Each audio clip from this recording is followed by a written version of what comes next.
Utopian. If you're lucky in your life, a place or two will be offered to you. That place won't be where you were born or grew up. It will be at some distance and it will never be yours. You'll always be a visitor or guest. The trees will smell like rain. They might stay green all year, or their leaves might start browning in July as cool weather comes soon to these parts. Animals will be nearby, some of them in those trees or right out in the open yard. The air will taste of ocean, negative ions churned up by the surf, or be so hazy your eyes will tear up and burn on sunny days, and you'll be fine with that. This place will give you things denied you in your place of growing up. Company when you're in need of it, solitude when you're exhausted by careful, polite conversation without jokes. It will make you feel smarter than you are. It will make you younger, sturdier, more flexible in your joints and muscles. People treat each other better here, all of them, at all levels, and maybe there aren't even any levels, all the old ways we use to divide and rank one another. The lives of animals are important too, not for human use, but for themselves in themselves, complex societies that care about their communities and want to stay alive as much as we do. You love this place like a person you can't stop making love to. You dream about this person when they're right in front of you. You move through its streets and paths, aroused and alert.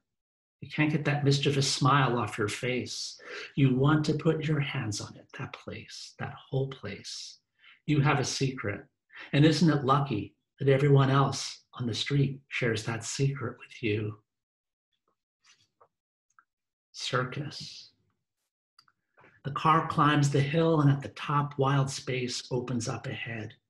And there it is, rising out of the water like a question, an illusion across marsh and Platinum Lake. The Pilgrim Monument, a 25-story replica of a tower in Siena. The curved coast of the harbor shining. The spray of boxy white cottages along the beachfront. Fishing boats, sailboats, boats of all types, pinned to the surface like thumbtacks. Up Route 6, I've been driving in deepest New England, charming and astringent, or through a version of my childhood woods, thick with pitch pines. And from here, it's a tree-shorn city, stranger because I haven't driven toward a city in hours, not since Fall River. Who would ever tell that it's all of 3 blocks wide, 3 miles long, a long, reclining anaconda of a place. And maybe that's why every attempt to lay it out comes up short. Every representation stretches out into failure. The temptation is to paint it gold and deep green because that's what it stirs up in me: safety, connection, expression. But Provincetown is neither warm nor cold, and it's never in between. A simultaneity of masks, a place constantly shifting like the light in the dunes. What should I expect of a town built on dunes? Haven. How far has my life been from my body, my breathing, my posture, my silliness, my joy? I stand up straighter.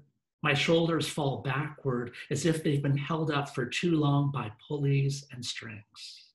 My walk changes too, or so I imagine. My heels strike the pavement as if I'm possibly damaging my feet.